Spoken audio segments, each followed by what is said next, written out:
Adab, welcome to Habib University's 5th Post-Colonial Higher Education Conference. I'm Nauman Naqvi, and I'm an associate professor in the program in Comparative Humanities here at WEB, as well as the chair of this conference. Allow me to begin by thanking all of the speakers and discussants who will be presenting and participating in this conference from today to this Friday, March 25th. We have a very distinguished lineup of speakers and discussants, and I warmly thank them all for taking out some of their very valuable time to speak to us. I would also like to offer my deep gratitude to MARCOM, the Marketing and Communications Department at Habib, especially Nida Zehra, Rida Rashid, Omar Qureshi, and Aqsa Junejo, as well as all in the faculty administration, staff, and students, a couple of whom are here, who have helped in making the conference possible. Many, many thanks to all of you. Last year, the theme of our Post-Colonial Higher Education Conference was Reparative Futures, Decolonial Thought in the Global Ruins, referencing one of the key dimensions of Habib's pedagogical mission, the task of reparation. Our panelists looked at the work of reparation in the key spheres of politics, economies, religion, and finally the reparative ends that may reorient our existence. This year, the reparative task is rejoined with respect to one of the key supports of the modern material and symbolic order, virtually the name of the father, one of the master concepts of modernity, whiteness. Towards the end of the classic post-colonial text, Nationalist Thought in the Colonial World, one of the key contemporary thinkers of our region and our world, Partho Chatterjee, expressed the guarded hope that despite its failures, anti-colonial nationalism will have at least vanquished blatant white supremacism once and for all. Over 30 years later, even that hope stands challenged, as many of you will have seen, for example, in the astonishingly matter-of-fact moments of white nationalism and white supremacism in the coverage of Putin's terrible war in the mainstream Western media. White supremacism, it appears, is more banal and has deeper roots in the modern world than both anti-colonial and post-colonial thought had anticipated. Indeed, this is so not just in the West, where white nationalism is experiencing a breathtaking resurgence, but in the post-colonial world, where whiteness continues to dominate evolving cultural, economic, and political forms and futures, often in twisted ways that go well beyond the ubiquitous and poignant use of whiteness creams. Whiteness, it appears, runs through the global modern order in ways visible and invisible to shape discourse, imagination, and power everywhere, to the considerable detriment of not just human societies, but planetary futures. Our aim in this conference is to motivate reflection on the regional manifestations of a key feature of the modern world, both in its making and in its presencing, a key feature of the modern order, race.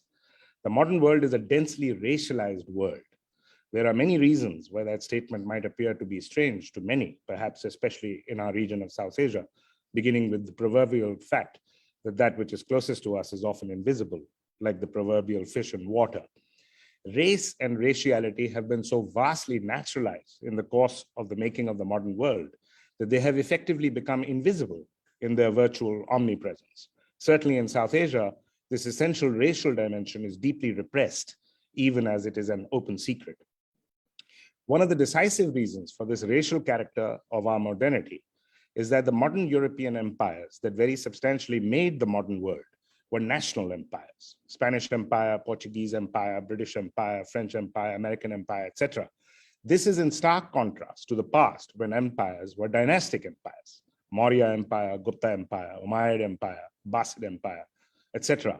None of which are obviously national empires since they are named after families, dynasties.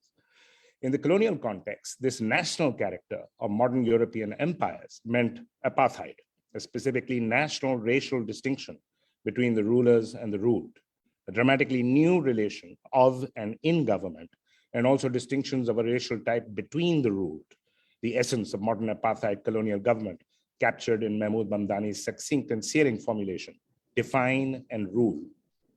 Of course, the racial character of modern colonial rule is most starkly evident in modern racial chattel slavery, which of course played a key role in the making of the modern concept of race and racism, as indeed in the making of the modern world. This racial character of the modern order goes beyond individual governments in the nation state system. It also encompasses much of our knowledges and knowledge systems, again, because of the mediation of modern knowledge through national apparatuses and concepts, nation and race being once again closely related modern concepts in their origins and indeed in their actuality. Think of the extent to which our histories are national histories, our literatures are national literatures, our religions are national religions. And of course, the whole world today is constituted of nation states. The concept of the nation serves to simultaneously perpetuate and obfuscate its relation to race and racism, which often becomes starkly visible in disputes over national citizenship, for example. In the course of our conference, we will therefore be discussing a wide variety of phenomena, from modern colonial governmentality to regional nationalisms to aesthetic whiteness in regional literature and music. Modern racial slavery and colonial apartheid not only created a racial distinction between the slaver/colonizer and the enslaved/colonized, it also created and governmentally embedded in society and polity racialized distinctions among the colonized and enslaved themselves, with disastrous effects that continue to exacerbate to this day in the form of virtually perpetual hot and cold civil wars inside and between post-colonial nations, creating a racially fractured and radically unequal global order at both the national and international levels. Our world is in desperate need of healing and reparation, and cognitive reparation is an essential part of that process. In this case, repairing the terrible and ongoing destruction wrought by the phantasm of whiteness that governs the symbolic order, indeed determines the orientations that are anterior to and structure symbolic orders. White supremacism is no doubt the most intensive and extensive form of collective narcissism in human history, and is the visible, invisible, implicit or explicit master referent in the intensive collective narcissisms of nationalisms everywhere, posing today an existential threat to humanity. For the narcissist is both Narcissus and Pygmalion, since he only loves an impossible phantasm of his own creation, and is thus doomed by the fatal logic of his own phantasmatic desire. Same goes for those who fall in love with this Narcissus come Pygmalion. With those remarks, I turn to my colleague, Professor Mohammad Haris, who is the Assistant Dean of the School of Arts, Humanities, and Social Sciences, as well as the Director of the Comparative Humanities program here at Habib, and call upon him to please introduce our distinguished panelists. Thank you. Certainly, Dr. Naqvi, thank you very much for introducing the conference. Now, it is my great pleasure to introduce our two distinguished speakers today. So I'll start with Professor Arshin Adib-Moghaddam. He's professor in global thought and comparative philosophies at SOAS, University of London, and By-Fellow of Hughes Hall, University of Cambridge. Educated at the universities of Hamburg, American, and Cambridge, where he received his MPhil and PhD as a multiple scholarship student. He was the first Jarvis Doctoral Fellow in International Relations and Peace Studies at St. Edmund Hall and the Department of Politics and International Relations, University of Oxford. As a public intellectual, he writes about contemporary culture and politics, and his commentary and interviews have been published by leading outlets including Times Higher Education, Al Jazeera, CNN, The Guardian, The Independent, and the Tehran Times. More recently, Adib-Moghaddam has started to research the impact of artificial intelligence on human security.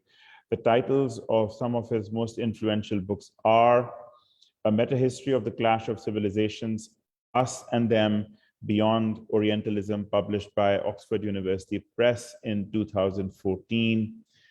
Iran and World Politics, The Question of Islamic Republic, published in 2008. Psycho-Nationalism, Global Thought, Iranian Imaginations, published in 2017. And What is Iran? Domestic Politics and International Relations, published in 2021. Our second speaker today is Dr. Chandra Malampali. Dr. Chandra Malampali is a young visiting scholar of world Christianity at Harvard Divinity School. He holds the Fletcher Jones Foundation Chair of the Social Sciences at Westmont College, California, and is a professor of South Asian history. He's the author of books and articles which examine the intersection of Religion, Law, and Society in Colonial South India. His current book project, South Asia's Christians, Between Hindu and Muslim, describes how the lives of Christians have been shaped by centuries of interactions with Hindus and Muslims of the Indian subcontinent. At Harvard Divinity School, Professor Mallampalli has taught seminars on conversion in South Asia and Asia and world Christianity. The titles of some of his most influential books are Race, Religion, and Law in Colonial India, Trials of an Interracial Family, published by Cambridge University Press, A Muslim Conspiracy in British India, Politics and Paranoia in the Early 19th Century Deccan, and Christians and Public Life in Colonial South India, 1863 to 1937, Contending with Marginality. So please, without further ado, I would now welcome Professor Adib-Moghaddam to give his lecture. Thank you. Thank you very much, Professor Harris. Thank you very much, Professor Naqvi. It's a great pleasure to be here. It's a wonderful conference, as indicated just before we started, very well organized, and the theme is as topical as Nauman in his introduction indicated.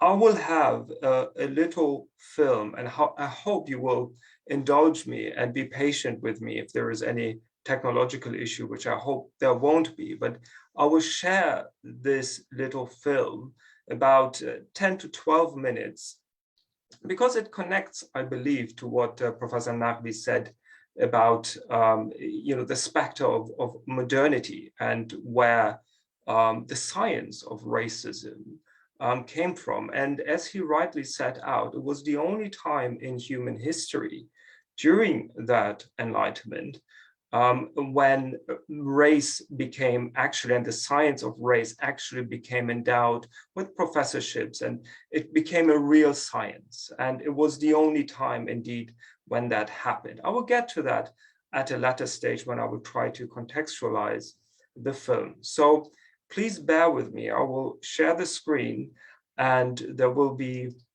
a slide delay, and the film should start now.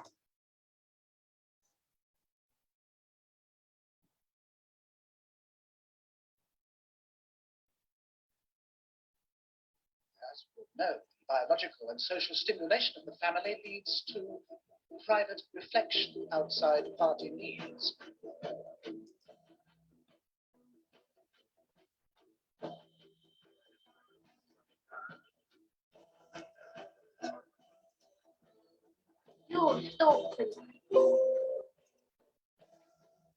We can't actually see the film, Arshin. Loyalties which can only lead to thought crime.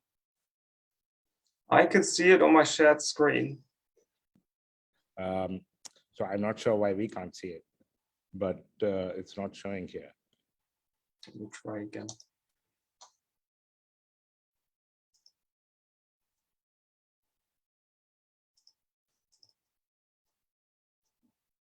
There we go. Now we can see it. I said so. Let's try again. As we know, biological and social stimulation of the family leads to private reflection outside party needs.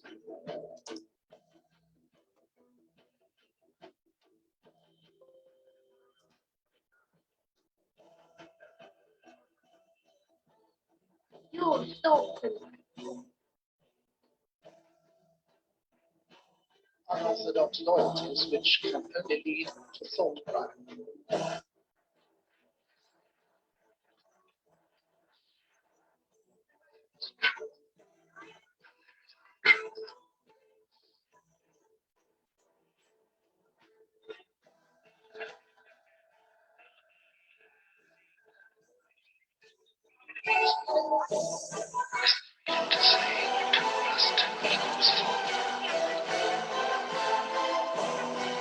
Clasp your hands behind your head.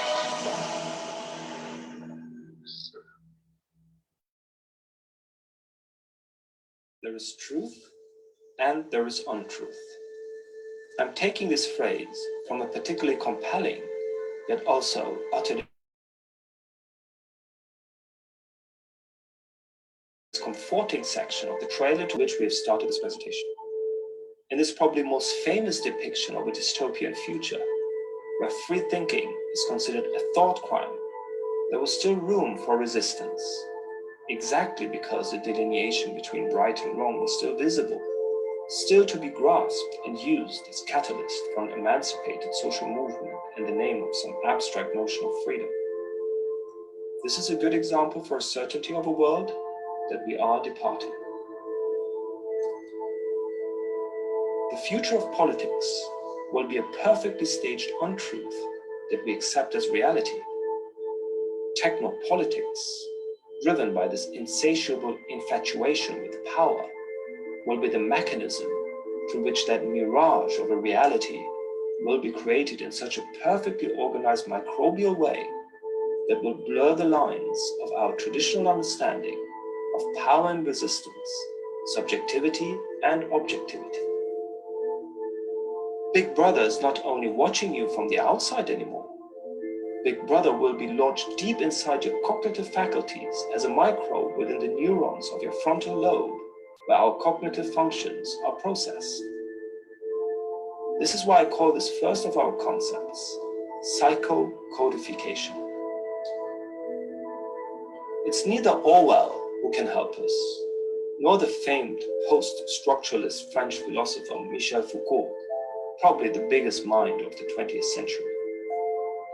What he called biopower was already intrusive, as Foucault conceptualized power as a gliding phenomenon that is omnipresent, power as a projectile that would discipline and govern our bodies in an immensely flexible and sophisticated manner.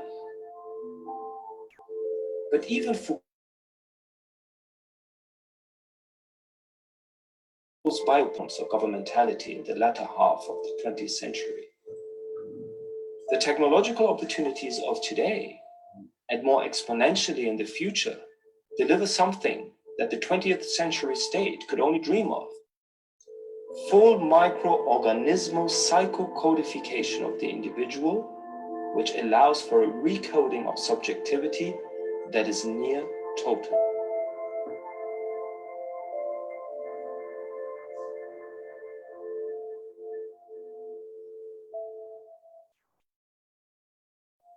Power is not only a gliding projectile with immense velocity anymore. Power is becoming as digestible and penetrative as liquid. Be as water, the famed actor Bruce Lee once said. You must be shapeless, formless, like water. When you pour water in a cup, it becomes the cup. When you pour water in a bottle, it becomes the bottle. When you pour water in a teapot, it becomes the teapot. Water can drip and it can crash. Become like water, my friend, Bruce Lee said. In our case, power in a liquidized form takes the shape of whatever it enters, and by that, it becomes almost invisible. This is a new form of bio-insecurity for humanity, which threatens to turn us into Nosferatus of the governing elites, undead canvases for that perfectly staged untruth that we will accept as reality because we are coded from head to toe to do so.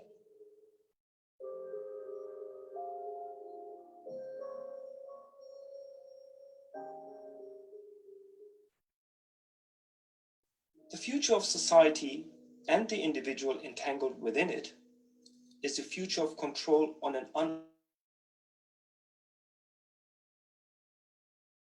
unimaginable scale.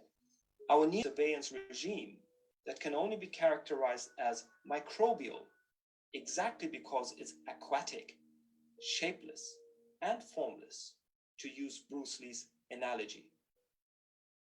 This microbial surveillance is our second concept. As we are tiptoeing into a future where we'll be living around cities, densely controlled by sensors, cameras, and drones, tracking our every movement, we will be total objects of power, certainly in the public sphere, much in the same way as Spielberg's Minority Report postulated. In this regard, the future is already here. For instance, a so-called smart digital billboard in London's Piccadilly Circus, equipped with inbuilt cameras, used responsive recognition technology to display targeted advertisements based on gender, the age of passing pedestrians, or the make of their cars. In Hangzhou, a city of over 9 million people in the east of China, an AI-driven smart city system has been in place since 2016. It uses big data and machine learning to monitor every vehicle in the city. As we are quickly becoming avatars in a SimCity-like simulation, our every movement can be tracked by a combination of highly intrusive AI-driven technology. Such video game-style visualization could easily link up to your social media profile, your family pictures stored in your cloud services, and your Alexa at home, perusing your shopping habits, augmenting your voice and favorite music.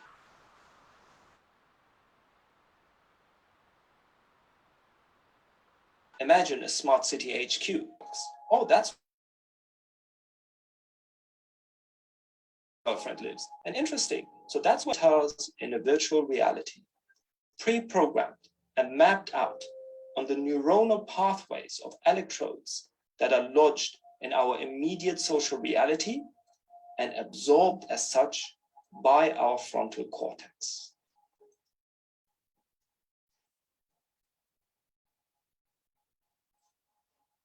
And doesn't this dialectic between AI technology-driven surveillance systems and the individual demand a new philosophical approach that appreciates the realm of post-humanity? Doesn't it beget a new dimension of social angst as the lines between mensch and robot are increasingly blurred? We are already becoming accustomed to talking to our digital assistants as if they are human. Some of us are starting to treat them as cyber friends, even therapists and confidants. These devices are created in order to be compliant. They lack the human intuition that can only develop through self-reflection. In the sterilized, narcissistic world, where machines substitute our social relationships and turn into devout objects of our desires, deep human connections are increasingly inhibited.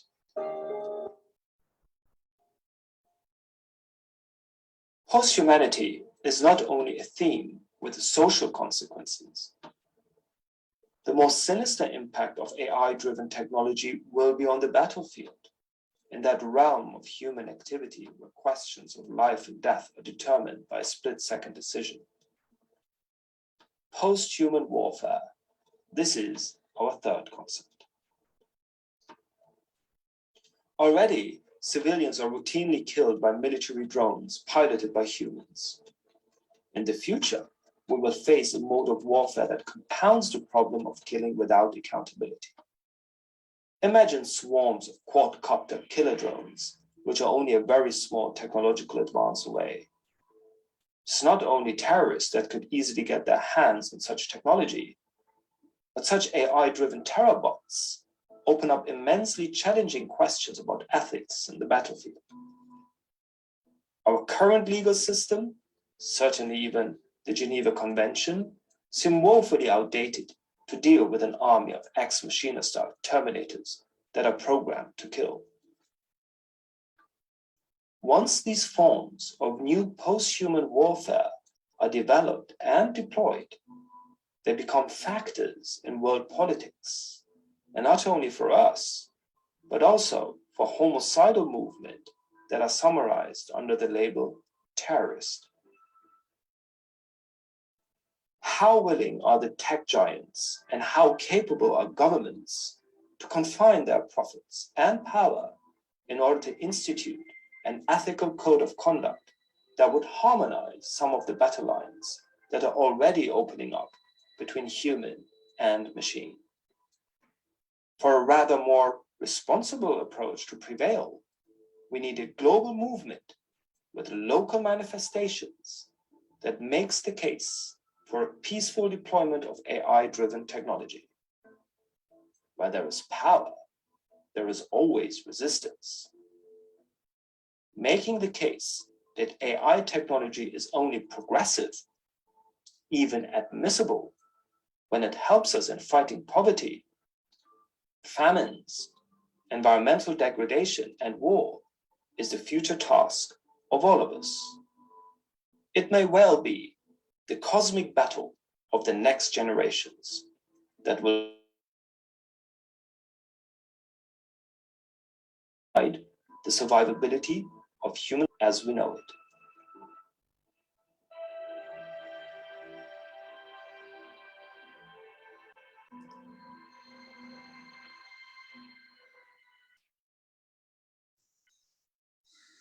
Okay.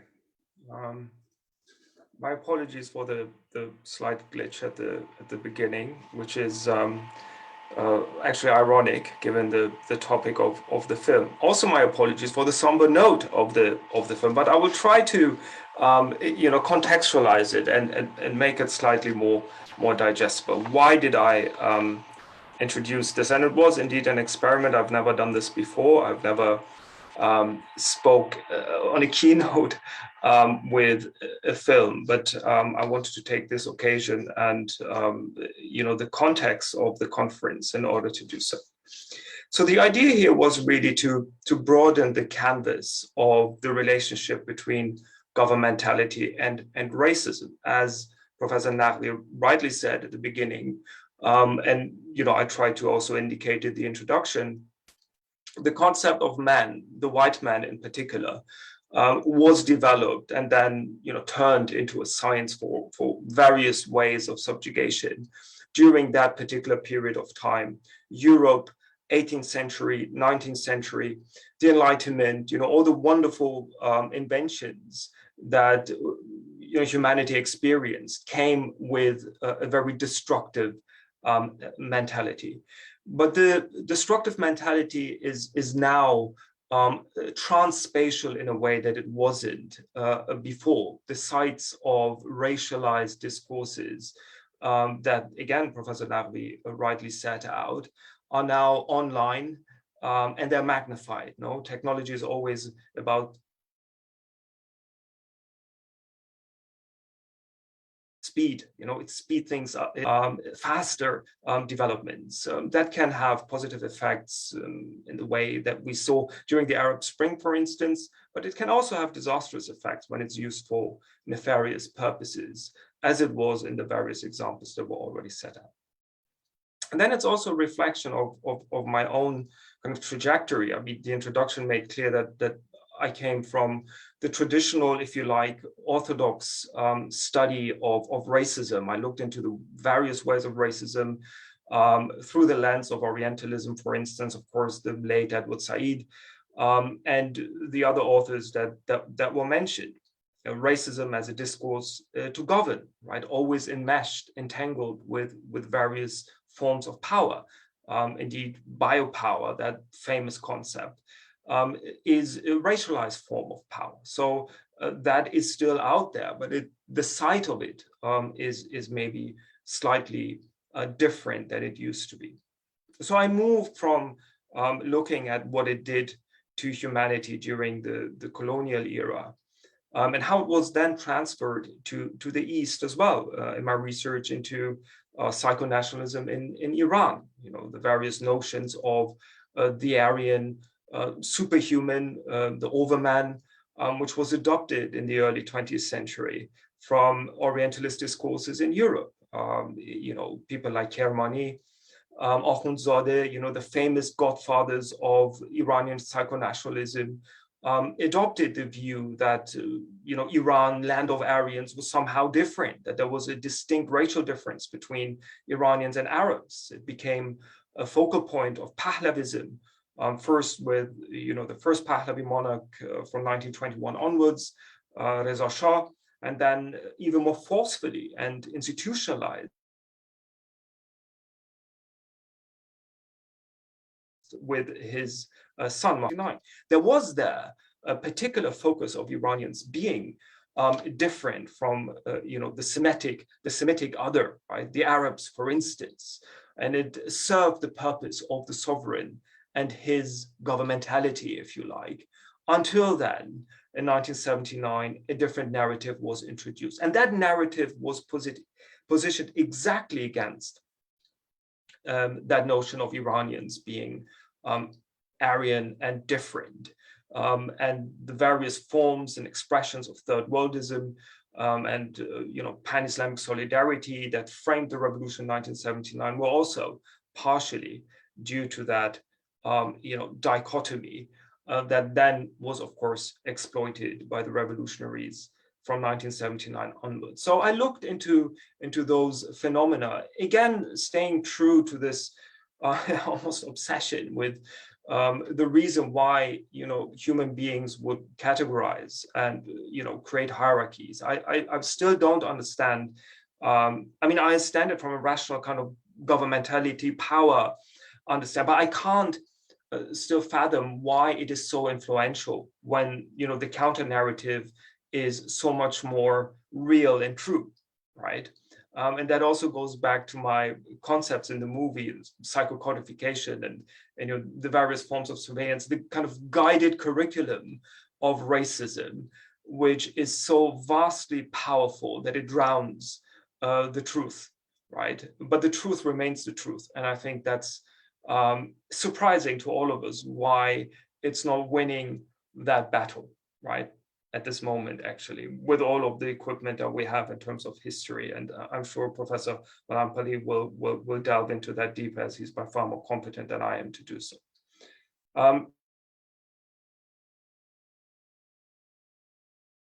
So many lent itself to look at the Frankfurt School and how they, delved into forms of racism and how it fed into the Holocaust from their perspective as well.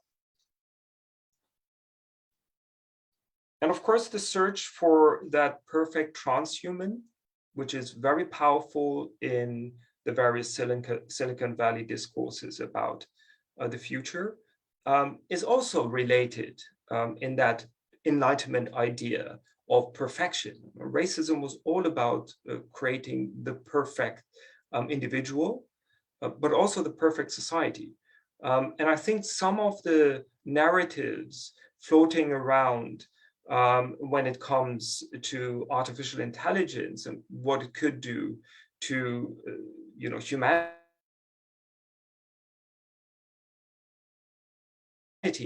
and society in those post-Enlightenment notions of perfectionism, which are problematic.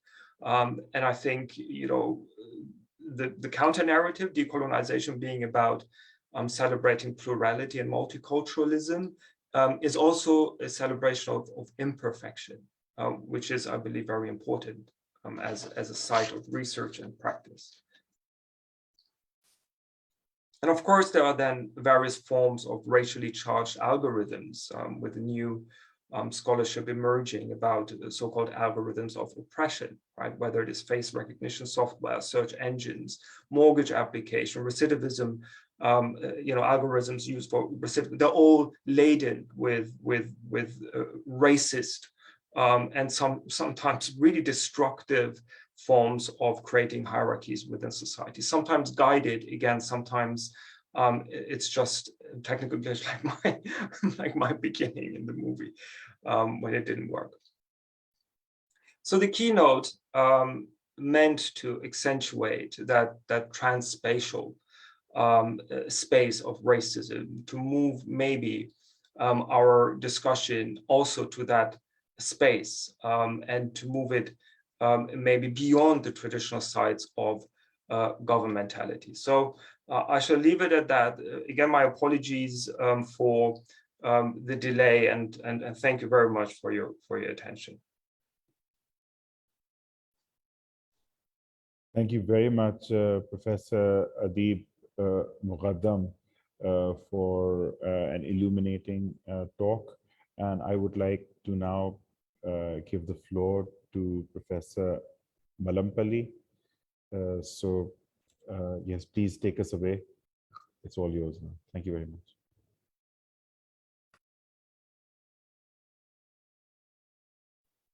You're muted.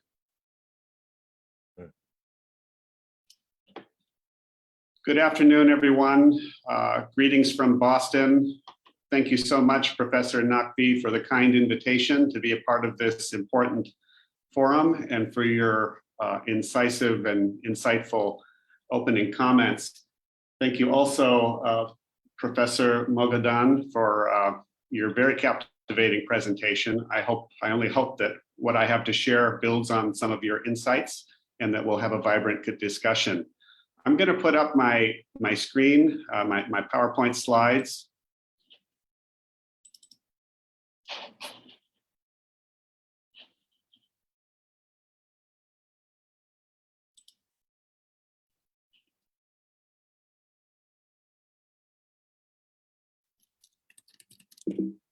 So the title of my presentation is Whiteness, Christian Identity, and Colonial Law. It builds on a book that I published in 2011 that concerns a very famous court case involving an interracial family. And I use this court case as a way of illustrating some of the discourses about race that circulated in the British Empire during the 19th century. Allow me to begin by pointing out that our discussions of race and in post-colonial literature and theory tends to have a fixation on the notion of assimilation, that the empire was essentially about turning people white through coercive initiatives aimed at changing people's physical appearance, cultural habits, et cetera, et cetera. And this runs through many different kinds of literature from different parts of the colonized world.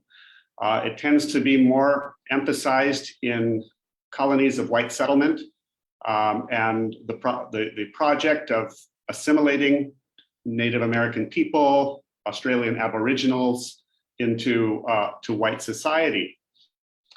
That is a very real dimension of the imperial legacy, but I would like to suggest that a much more pervasive ideology of empire, which is no less predicated on white supremacy, is this notion of the imperial ordering of difference.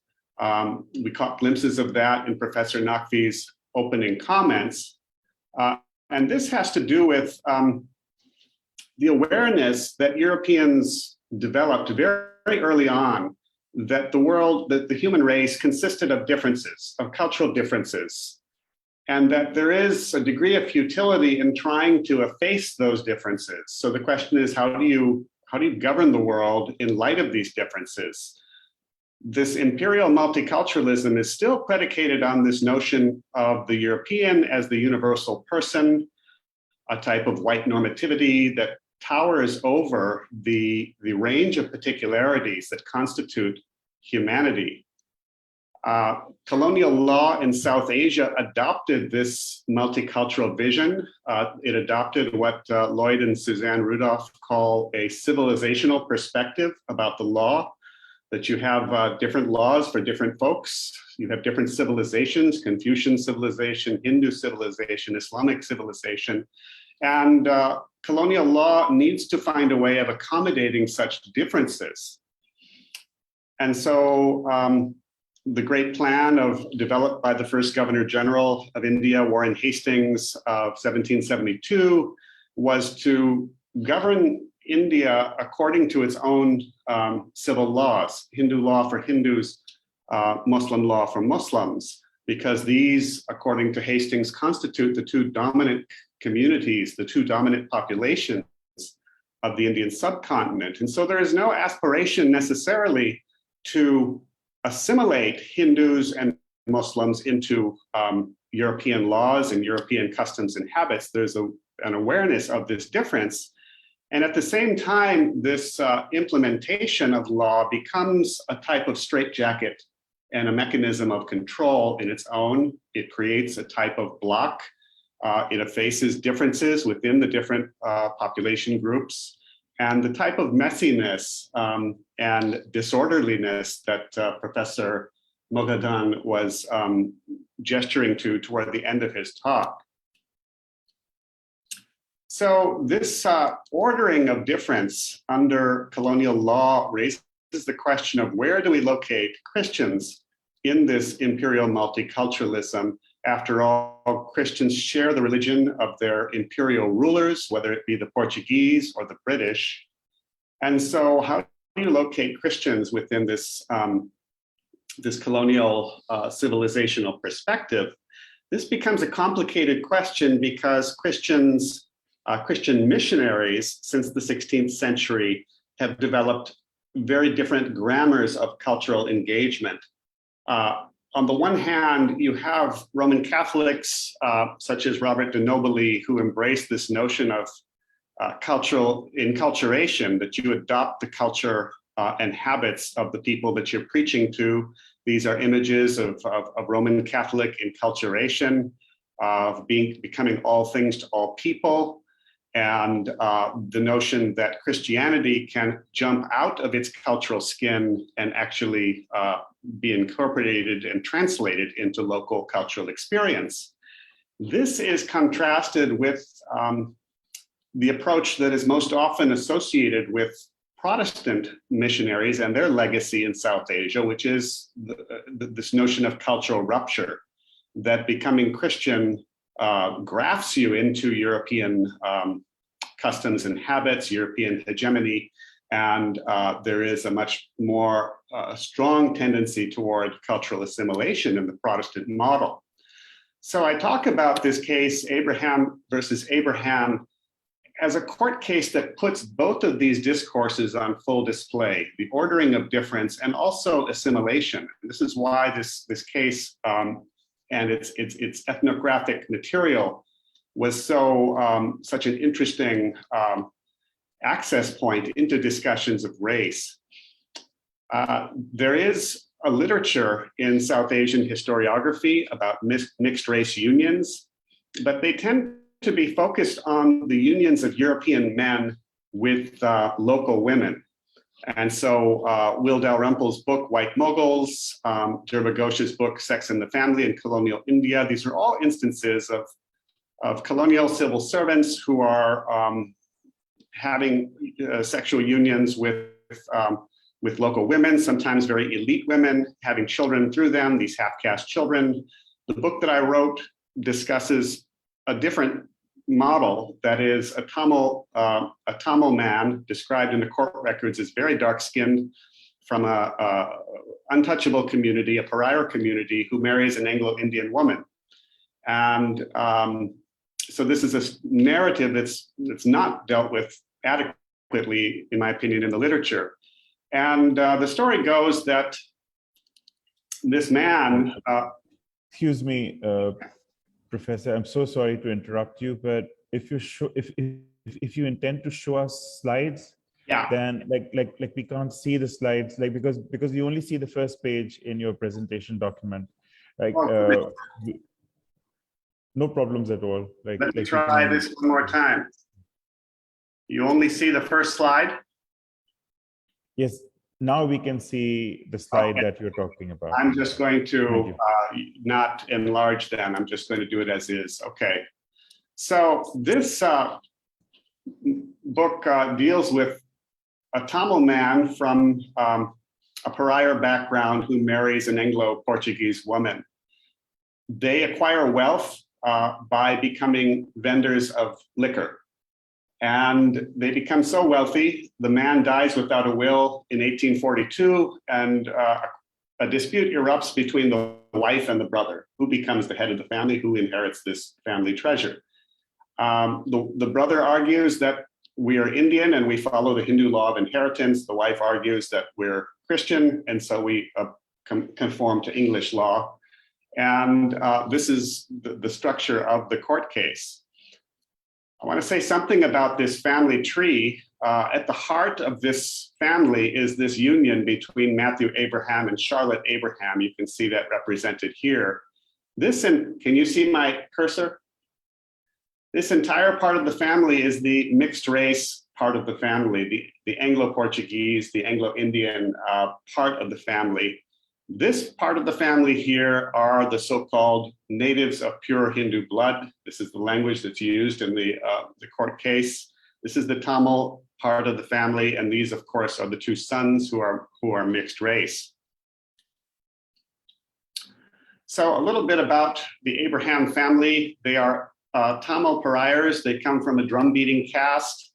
For 4 generations, they were Roman Catholic. The father, his name was Abraham. He was a mess butler in the colonial army that was stationed in Bellary, near the outposts of the Madras presidency, the northern fringe of the Madras presidency. The mother's name was Chintatri. She's described in the court records as always wearing the native dress, a sari. Matthew and Francis were 2 brothers who were separated by 25 years. So Francis was much younger than Matthew.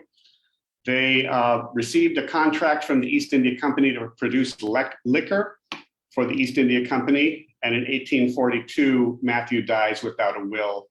And the question is, were he and his brother undivided brothers of the Hindu family? Or were they so assimilated into white culture that that law does not apply to them? Charlotte Fox, Matthew's wife, was Anglo-Portuguese.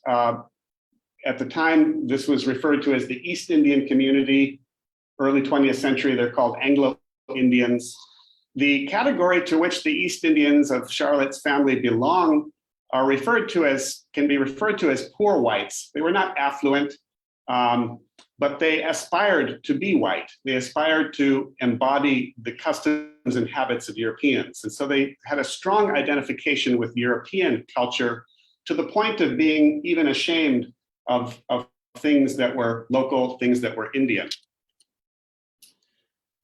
Over time, this family acquired great wealth, which is makes it an extraordinary story for a Dalit man to actually experience this type of mobility by not only selling liquor by a contract that he was giving him permission to establish a distillery, but also opium and bhang and ganja and many other intoxicating types of products that the East India Company held a monopoly over.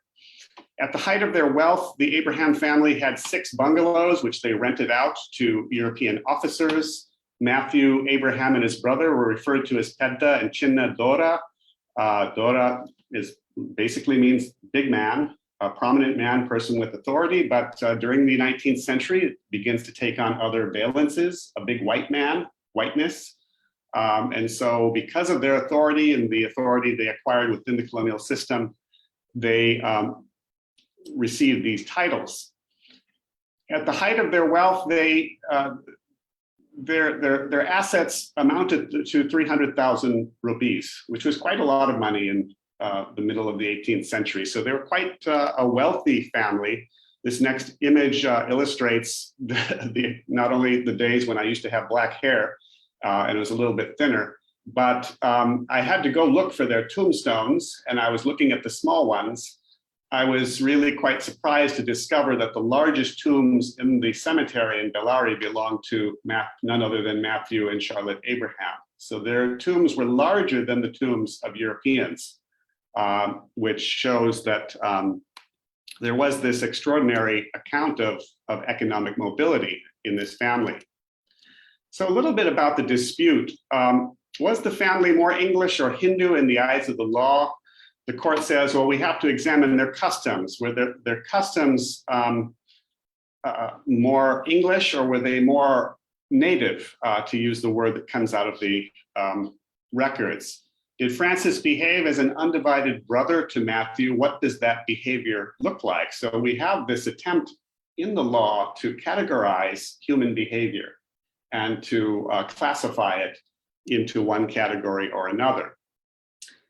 According to Charlotte Abraham, Matthew, her husband, became a member of her East Indian community through assimilation into whiteness.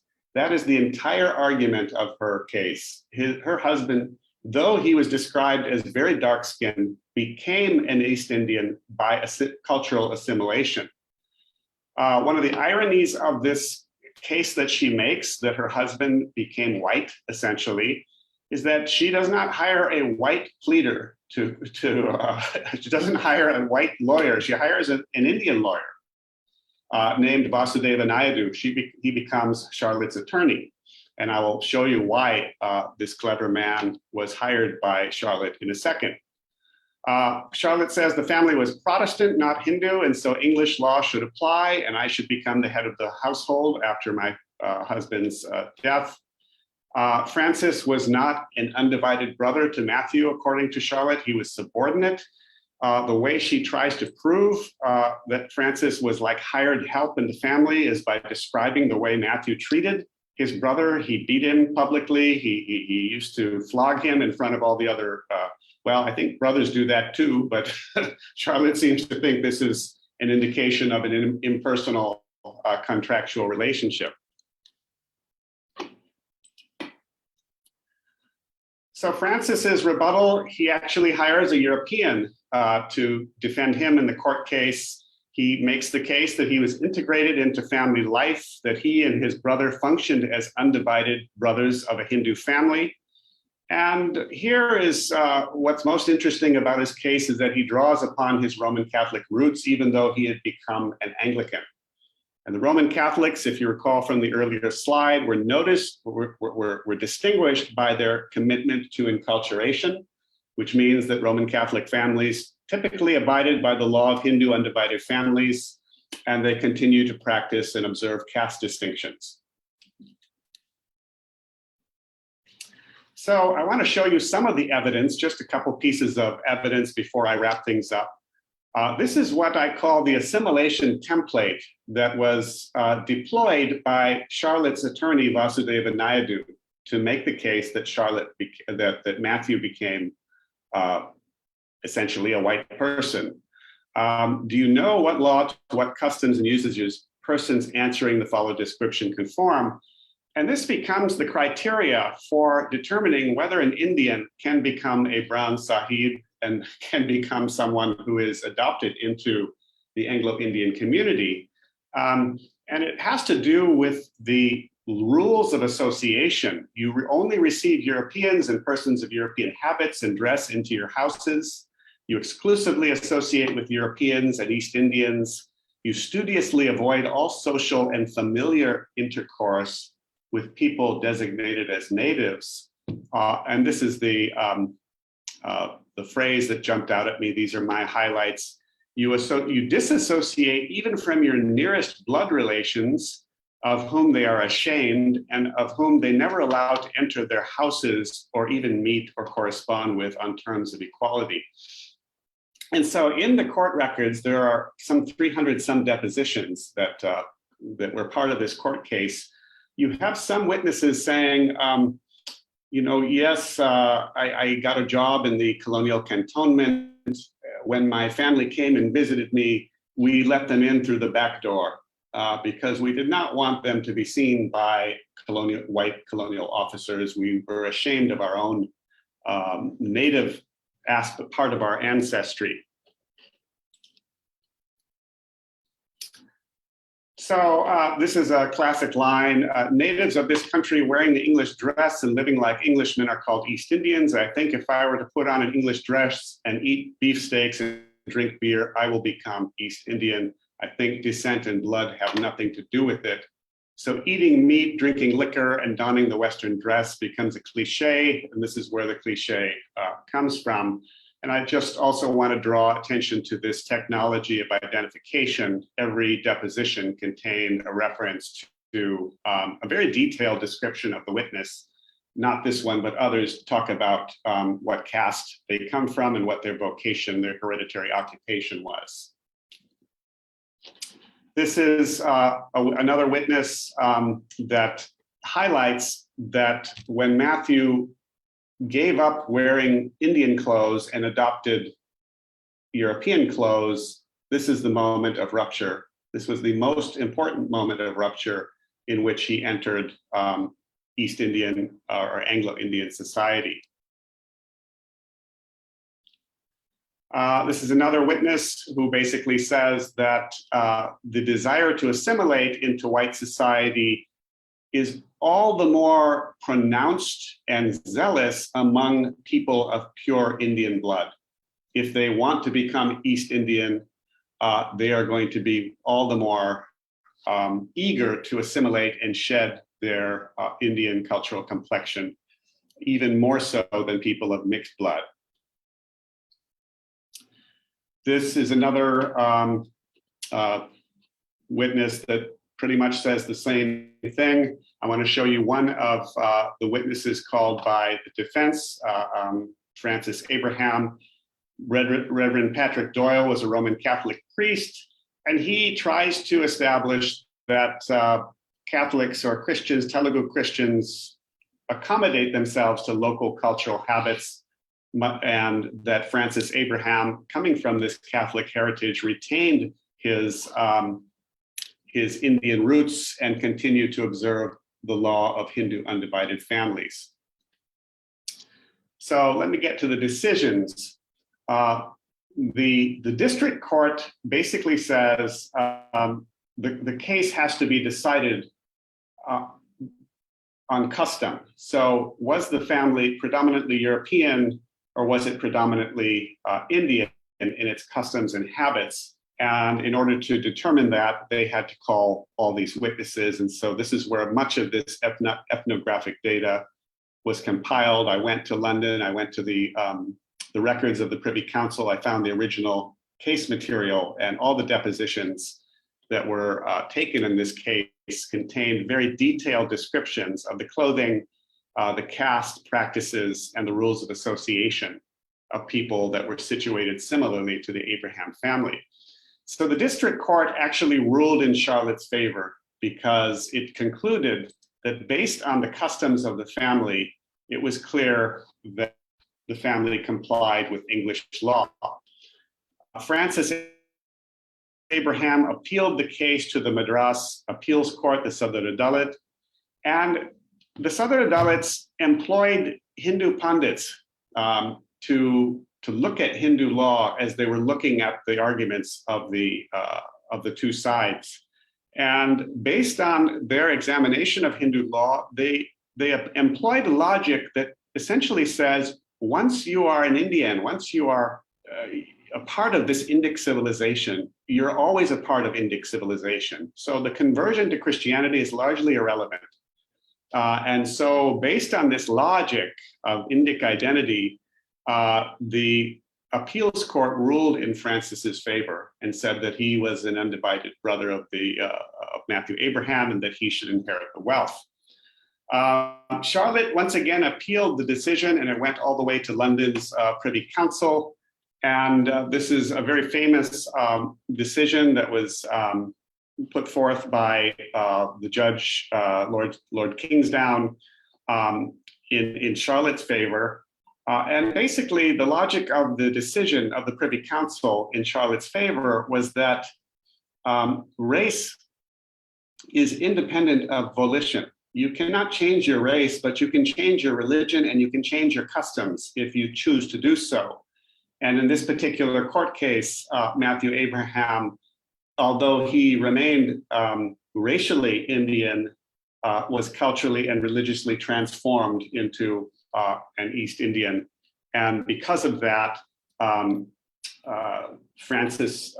Charlotte should be recognized as the inheritor of the property, Charlotte and her two sons, under English law.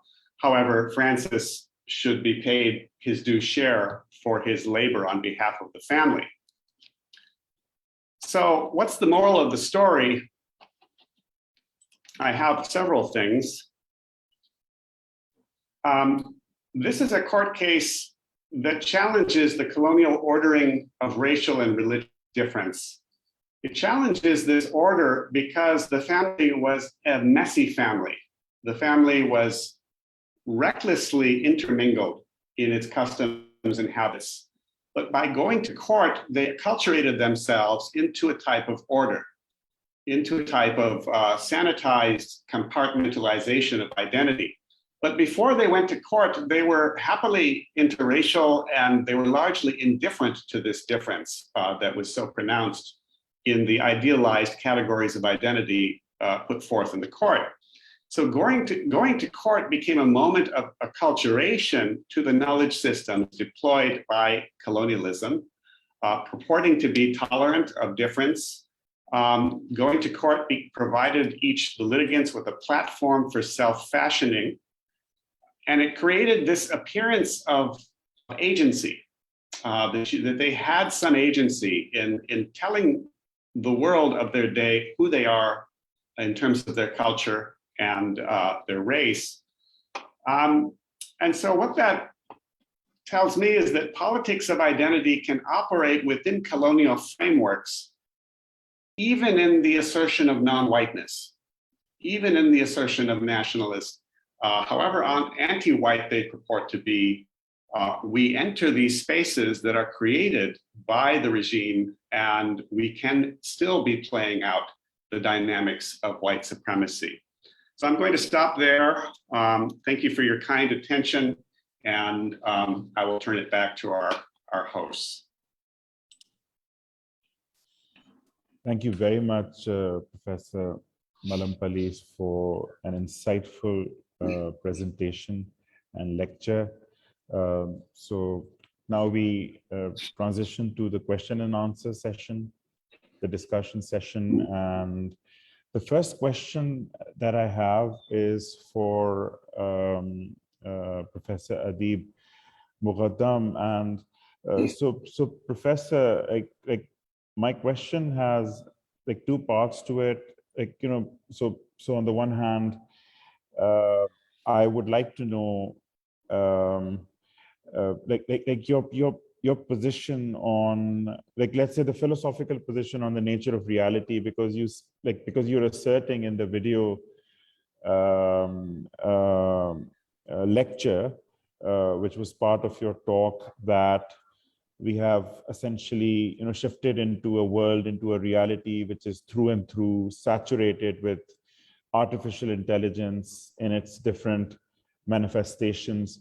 So I was wondering if you've taken into account philosophical oppositions to this view, especially the kind of oppositions that you would find in, let's say, romanticist philosophy, which is very much in vogue these days, coming back into fashion, philosophy written in the 18th century with figures such as Schelling, who would say that, well, something like technology or even science, it's very minimal when one compares to nature, and then all the darkness that within which nature itself is submerged. So to say that reality has become dominated by technology and artificial intelligence, I'd like to know what you think about it from a philosophical standpoint. And then also,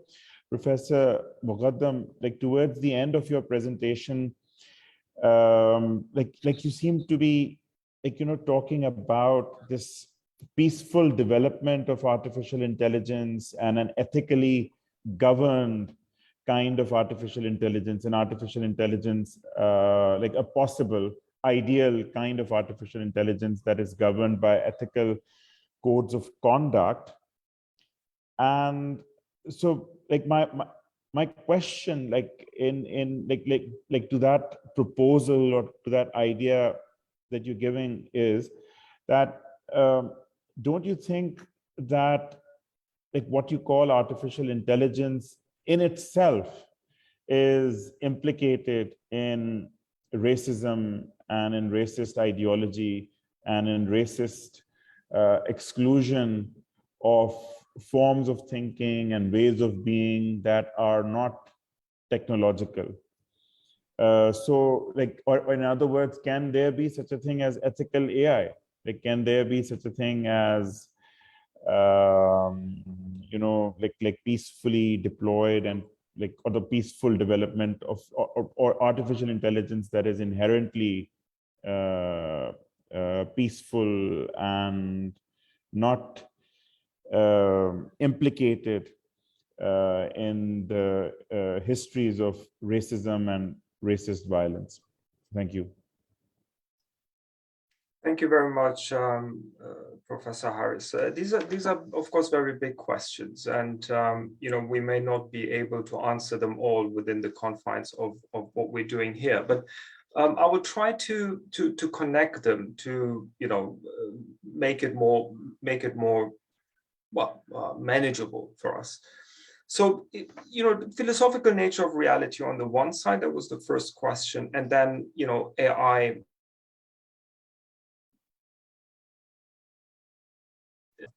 Ethical AI. So these were the two ends of the question. So if we would position ourselves in the middle and we would acknowledge, which is, I think, engineered, right? There are some connection problems here, but I hope you can understand me. Yeah. So reality is engineered. So we are the ones who create our reality. It's undoubtedly it's like that. In Chandra's great lecture, we saw how reality shifted in accordance with legal manifestations, right? Now you have the different manifestations and other human encounters as well. So reality is surely open to both sides of the spectrum. It's open to violence on the one side and peace on the other. And that is true for artificial intelligence as much as for everything else, right? So the reality that we create within the subjectivity of the particular society in question can manage the challenge of technology if it is managed in accordance with what the ethical norms within that society are. Now, that's not the problem. Even within this room, we could agree what an ethical, operation of AI or usage of AI would be. But the movie, and later on, my little comments try to indicate that our voices are drowned. And they are drowned more than ever because of the opportunity that technology gives to the bad guys. And that's why the bad guys are using technology in those ways as we are experiencing them today. Now, that's the first thing. The second thing then is the second concept, or the concept that permeated what I tried to say, and that's power. Now, again, our room is powerful when it comes to the truth and to the ethical standards that are needed for society. I can profess we would be by far better than those in power in creating an ethical society. But we lack that hard power that they have. So again, our voices are drowned because technology affords those in power the instruments, the cacophony, if you like, to drown us. So whilst reality is socially engineered, the tools are not in our hands, my friend. That's the essential issue here. Thank you very much, Professor Adib-Moghaddam, for that insightful response. So I'll be, I'll come back with some follow-up questions. Hopefully, there will be time for that. But now I have a question for Professor Mallampalli. So Professor, thank you again for your talk. And my question for you is as follows: that you've presented this very, rigorously researched historical account of, what truly is an important and landmark court case in the history of British colonial rule in India. Now, I want to know that again, from your standpoint as a historian, what would you say about the afterlife of this case? Afterlife of this case over the decades and over like this period of 160, 170 years that separates us from this case, as to like how does this case help us understand the current operations of governmentality as well as juridical power in present day India, and not just India but also Pakistan. Like we were all, up until 1947, part of the same Hindustan. So what's the afterlife of this court case, and how it helps us understand the way governmentality as well as juridical power operates in contemporary South Asia? Thank you.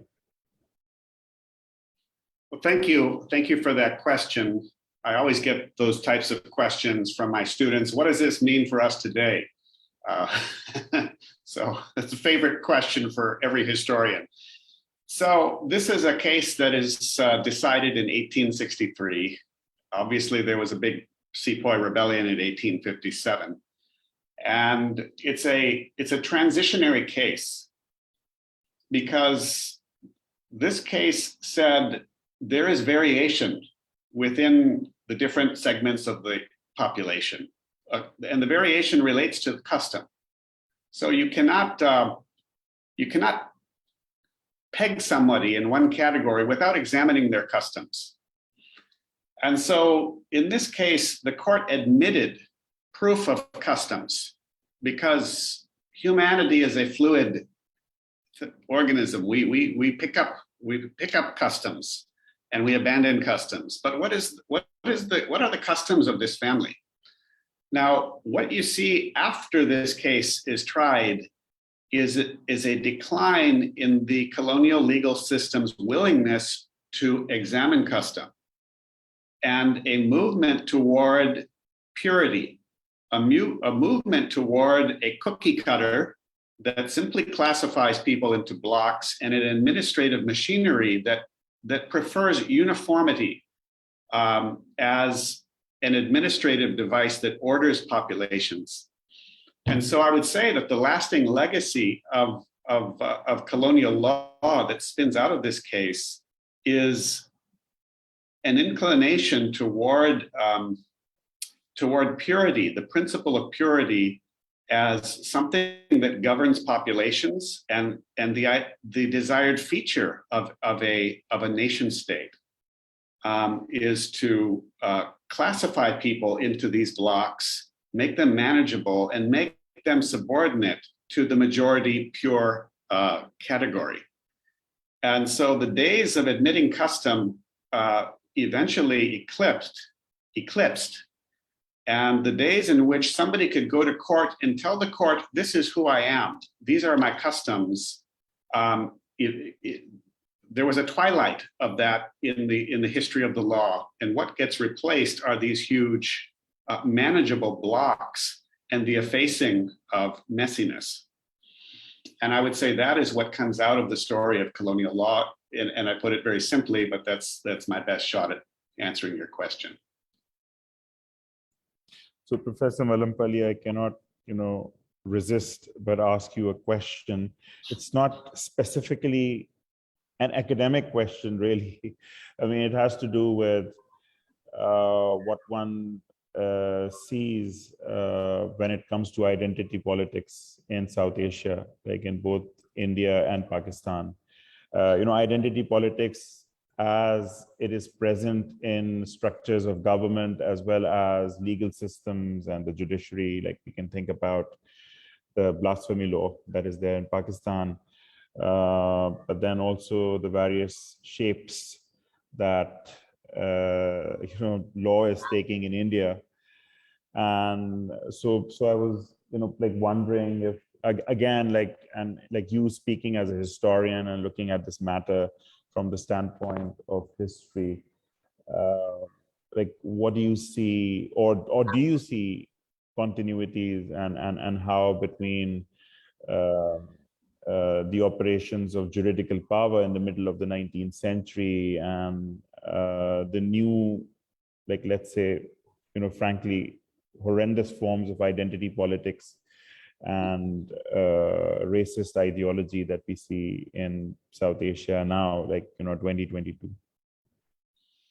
I think there is a continuity. I think there is a reenactment of difference, of polarized difference that finds its origins in the architecture of difference under colonialism. That there are these immutable differences between categories of people. That is the civilizational perspective that was deployed by the colonial state, and it is predicated on Orientalist notions that were produced by Europeans in dialogue with certain privileged classes of natives. And so this is a form of knowledge that finds its origins in the division of the human race into these distinct categories. And when we engage in these politics, I think we're carrying on that legacy.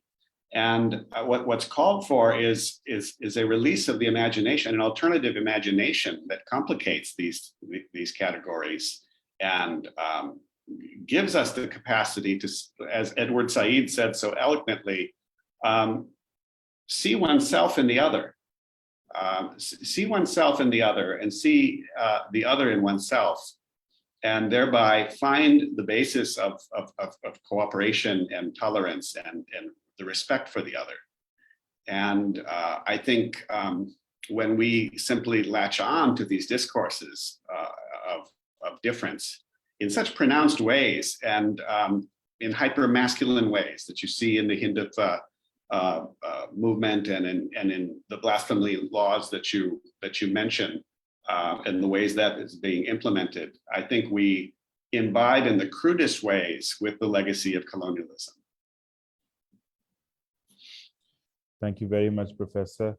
Now, there are some exciting questions that have arrived in the chat for both of you. So if you can see your chat, can you read the chat? Or would you like one of us to read the questions for you? There are a number of questions that have come in, and then Dr. Naqvi would also like to carry the discussion forward with both of you. Well, for the audience, why don't we read out the questions? Sure. Yes. Synoptically. Sure.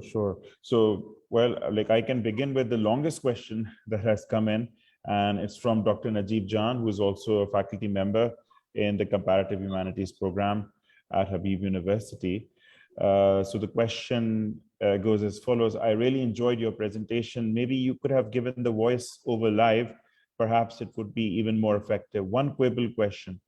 As Agamben has shown in his reading of the Foucauldian dispositif in his essay on the apparatus, where biopolitics, biopower was merely one of the avatars of power, why do you feel that the Foucauldian paradigm has been exhausted?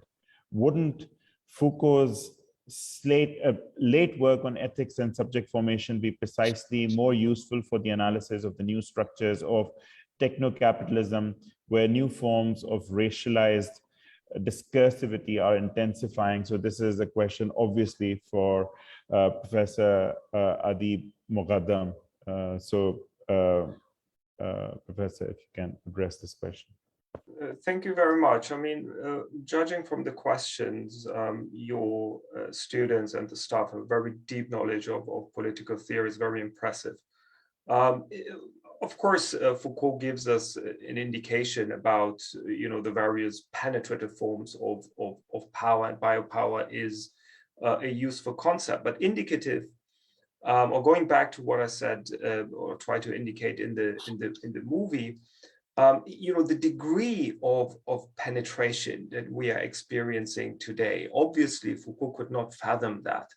I mean, the very fact that we're having this conference on Zoom, the very fact that we're, I think the pandemic probably galvanized all of this. Our lives are truly now, lived out like avatars, right? Like on the World Wide Web, in a way that it was never before in human history. Now, again, of course, even the dialectic of Foucault in terms of power and resistance would indicate, well, with this new form of power, new forms of resistance will emerge as well. You know, we have movements such as Anonymous, for instance, that are using various hacktivists, they call themselves hacktivist movement. They're using various ways of hacking into governmental systems in the name of justice, in the name of resistance.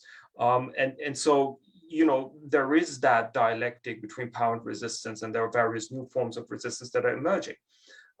But you know, I'm still unconvinced about, you know, biopower being, you know, from our perspective today, the biopower that we're experiencing today is almost as different as the biopower that Foucault charted from traditional forms of power into modernity, right? He could not have understood the degree of power that we are experiencing today. And I think the type of cognitive effects that it has on human psychology, simply because he didn't see lives being played out in the way that they're played out today. So it's more of an empirical point than a theoretical one or a conceptual one.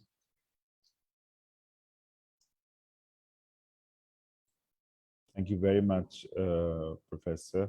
Now, there is another question, like unless Dr. Naqvi would like to ask a question. So, Dr. Naqvi, like we can take a couple of questions from you, and then given how much time is available, we can go back to the chat and read out some of these other queries that have come in. So, Dr. Naqvi, please. Sure, thank you. Thank you for those wonderful presentations. This is really very exciting that this discussion is happening, and you know, our students as well as so many other viewers will be watching this. Hopefully there'll be a large viewership for this. We've had, you know, last time there were literally regularly, we have tens and tens of thousands of people who view these sessions. Yeah, so I'm hopeful that we'll get a good audience, because really this is essential. This is the very essential conversation that you gentlemen have initiated. First, I have a couple of you know, questions / comments for both of our distinguished speakers. First, you know, it's always struck me about this eugenics thing. Yeah, that it's amazing that the people who thought they were white, yeah, still needed eugenics. Yeah. Which means that they were not convinced that they were in fact white. Yeah. Why would you need eugenics if you're already? So why would the Nazis, if they're the most white people on the planet, for instance, why would they need, or the Anglo-Saxons, if they're the most white people on the planet, yeah, then why would they need eugenics? It assumes that they're not already completely white. Yeah. So whiteness is, in fact, you know, the way that people used to think of God, yeah, it's the real, yeah, which of course is always beyond you, yeah. So it actually, you know, ends up tormenting white people just as much as anybody else, yeah. I mean, I think it does torment them a lot. In fact, there have been recent books about how white supremacism is destroying the United States. White supremacism is destroying England. It's amazing, this whole Empire 2.0 project that's come out of Brexit, etc. So I did want to, on the one hand, I wanted to register this aspect of whiteness, yeah, that it's entirely phantasmatic, yeah, no matter how real, in fact, it is in its operations and its effects, everything, yeah, that phantasmatic structure, and that the fact that it, you know, doesn't just torment us non-white people, it also serves to torment and damage, yeah, in all kinds of ways, white societies themselves. I wanted to take up one point with you, Arshin, about this question of perfection, because, you know, I mean, in fact, the ideal of the insane-e-kamil, the complete man or the perfect man, was such an important ideal, yeah, in Muslim societies, for instance, and it resonates very much. So, this idea of takhalluqu bi akhlaq Allah, to cultivate the ethos of the God, resonates so much with something that we, with Plato. There's a reason that, Muslims took to Plato like bees to honey. He says, homoiosis theoi katato donaton, which is becoming like God so far as is possible. So, but what strikes me about that older ideal of perfection is that it is in a vertical dimension. It's not horizontal. So what happens in the in the modern times is that perfection, especially when you're talking about racial perfection, it's anatomical. It's literally physical, anatomical perfection, and it's also secular perfection. So, power is closely associated with secular power, and technology, with technology, the extent to which I think, Michael Adas's Machines as the Measure of Men, and then David Nomel's The Religion of Technology shows the extent to which, Western Christianity is embedded in this modern technologism. How the very idea of salvation, changed during this time. It became a historical salvation, and technology was absolutely key in that contemporary. So it's a, so that's one question I had for you. And then, if I may, before, so I'll just ask also both of you questions, and then just let go. Chandra, that fascinating presentation that you gave, I was thinking at this time, so soon after, of course, the period that you're talking about, so the judgment comes in 1864, you said, 1863. Soon after is the Ilbert Bill controversy, not far from then, of course, 1884, which seals this matter in some respects, the question of race. Around this time, there was this fascinating novel written by somebody who's very important in the story of Pakistani nationalism. After Sayyid Ahmad Khan, his name is Nazir Ahmad. The fellow who everybody calls Sir Sayyid, whose name was Sayyid Ahmad Khan, but we all talking about whiteness. Everybody, both in India and Pakistan, irrespective of whether they are Pakistani or Indian or Hindu or Muslim, calls this guy Sir Sayyid. Right, to this day. But Dipti Nazir Ahmad, who is also remembered as Dipti Nazir Ahmad because he was a DC, Dipti collector, right? So Nazir Ahmad wrote this novel called Ibn al-Waqt, which means son of the moment, which is actually a really very interesting reflection on the status of racialization at that point. It's the story of a man, and Ibn al-Waqt, his name is Ibn al-Waqt, who is the son of the moment, means that he's opportunistic. So after 1857, he tries to assimilate, and he has the patronage of this white man whose life he saved in 1857, who tries to help him assimilate into white society, but he's left. So it's a tragic story. It's a disaster. After the Englishman who was his patron dies, he is wrecked because the English never accept him, and of course, having tried to assimilate, he is also completely abandoned by quote unquote native society. So while you were talking about this case and the transition that you're marking, I was thinking of Ibn al-Waqt's story. This is of course also the time when in fact Islam also becomes racialized, and that's very important to understand that the Islam that we have inherited is this racialization. Now, the question I had, so that was just a reflection, something that I was thinking about related to what the question I had was, if you could say something, about this really, I think more and more about the fact that one of the new things that the colonial state, the modern colonial state, the apartheid state, introduced was this new class of people, which, famously Macaulay, everybody knows this. He says in the 1835 Minute on Education. They need to create a class, unlike any, tell me if I'm wrong, but unlike any other imperial project of the past, they literally, he says, create a class of people to mediate who are Indian in blood and color, very obviously racial, yeah, but English in opinions and tastes, etc. Yeah. So what I mean is literally a monstrous, yeah, literally conceived of as this kind of monstrous class, yeah, it's a monstrous formulation. So on the one hand, it's totally racialized, yeah, Indian in blood and color. On the one, and simultaneously, the other thing is also racialized. It's like an impossible identity, yeah, and an impossible class that they tried to create, which we have, of course, inherited. I was wondering if you'd like to say something about that aspect of the colonial inheritance. Well, I think in some respects, Macaulay was talking about Matthew Abraham. He was brown in complexion and English in habits, tastes, and customs, and a servant of the East India Company, a trusted servant because of his assimilation. In the early comments that I made in the early part of my presentation, I said that this assimilation model is limited in its scope. There are many people in South Asia who will have never seen a European under colonialism.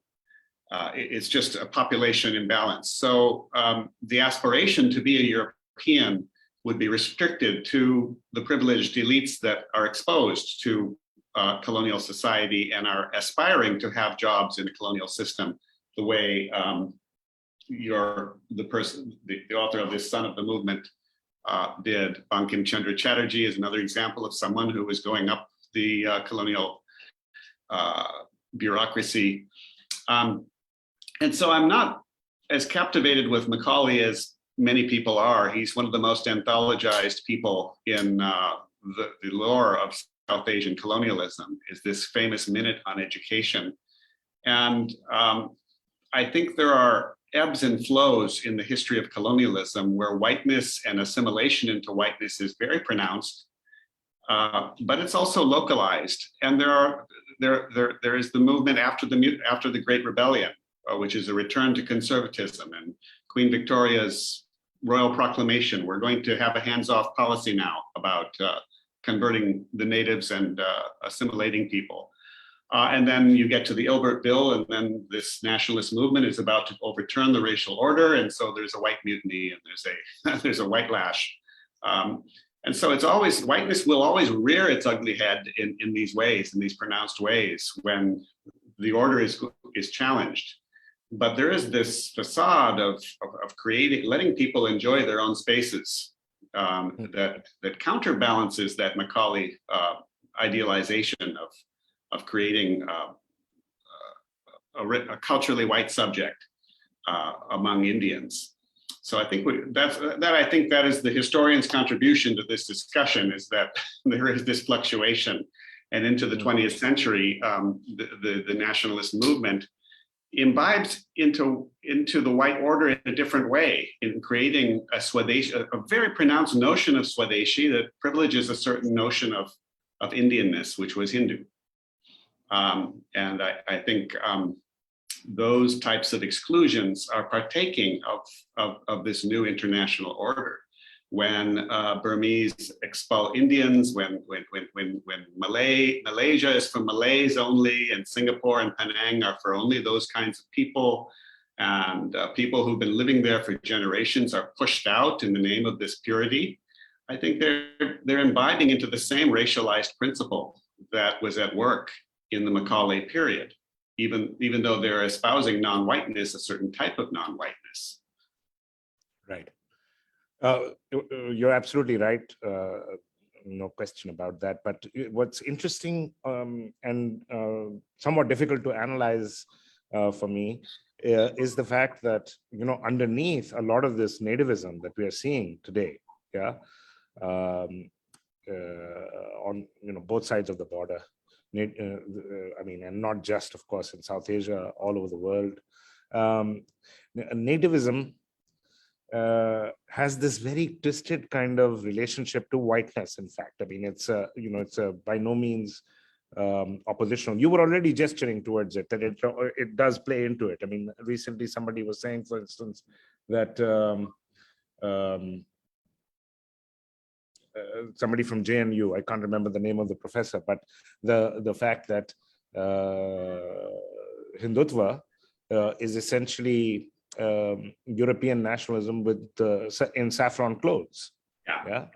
I mean, in fact, the extent to which, of course, the RSS, I mean, even their uniform, except for that white shirt, which the colonial state told them to take off the white, to take off the khaki shirt, and otherwise it was modeled after the Italian fascists. Yeah, and it's still around. So nativism itself is obsessed. I mean, perhaps even more obsessed, I would say. You're right, in some sense, even more obsessed with whiteness. Yeah. Well, thank you. Yes.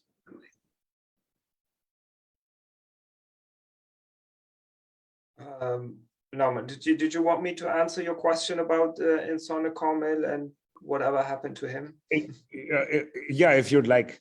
Yes, yeah, of course. Yes, it would be my pleasure. Actually, it's a very good question. That's why I would like to pick it up. But I will try to simplify things also for maybe the audience, and not to get too deep into philosophical discussions. But of course, 𝐸𝐴 𝐂𝐻 is central to a lot of Eastern, particular Muslim philosophy, and you're absolutely right to flag it. But it was also very much a spiritual concept. So the search for perfection here was about spiritual perfection, right? I'm a great believer in spirituality.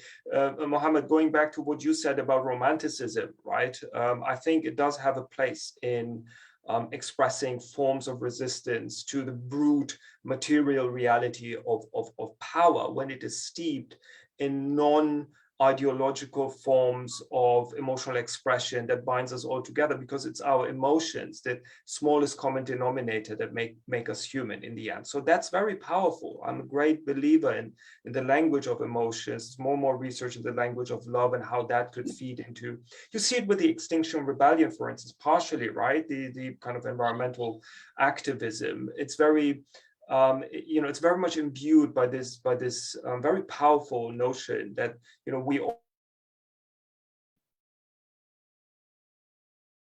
all have this common sense of basically survival, and so that is important. But what happened again in modernity? That notion of perfection was turned into something very different, and technology afforded both the state and others to turn it into something different, right? For instance, indeed, in Iran and elsewhere, the concept of 𝐸𝐴 𝐂𝐻 suddenly became a revolutionary call, right? Khomeini conceptualized 𝐸𝐴 𝐂𝐻, sent his tapes to Iran, but for him, of course, 𝐸𝐴 𝐂𝐻 was Homo Islamicus, right? The perfect Muslim being, the way he interpreted, not very different from the perfect proletariat imagined by the communists, not very different in terms of this notion of perfection. I mean, of course, in terms of content, it was different, but in terms of this notion that you can bring about the perfect utopia, the perfect order that would recode subjectivity, turn us into a different individual who's perfect. Homo Islamicus, you had it with Mao and Maoism, you had it even with Castro and Third Worldism. This was typically modern 20th century stuff, right? Revolutions like that will never happen in human history again. And there is again another reason for that, and that's why I reconnect to the film. The reason is that technology has scattered the utopia. You saw it already with the Arab Spring. There was no HQ, no charismatic figurehead, no notion of the 𝐸𝐴 𝐂𝐻, no idea of the perfect, society and order, apart from very abstract, wonderful, universal norms that were expressed in terms of emotion and love. But exactly because the leadership was scattered and there was no such HQ, the total revolution that had in 20th century Iran, right? It was Facebook, it was Twitter. There was no one Khomeini. There was not the point of fixation of the masses. That's how technology has turned politics into something very different, and the 𝐂𝐤 𝐂𝐤𝐿 into a plurality that is that much more difficult to channel into a politics of emancipation. And that's part of the problem. It may be an opportunity in the future, but I try to flag that it's not yet an opportunity. It's more of a predicament. Don't forget Mary Shelley's Dr. Frankenstein, right? I wanted to throw that in. It was the effort to have a Nauman that 𝐂𝐤 𝐂𝐤𝐿, of course. But Frankenstein was a very romantic being. He suffered under his otherness. Exactly, Chandra, what you said, about the other being in pain. He wanted to be accepted in his imperfection. And again, Muhammad, this is romanticism, typically beautiful Victorian romanticism, right? There was also beauty in that. We see it in some of the more sophisticated movies of that era, and certainly in the novels.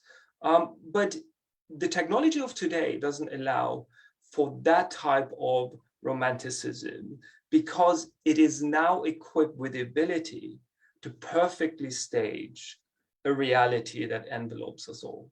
And technology never had that capability to that degree. And that was the kind of differences and changes. Sorry, I talked too much.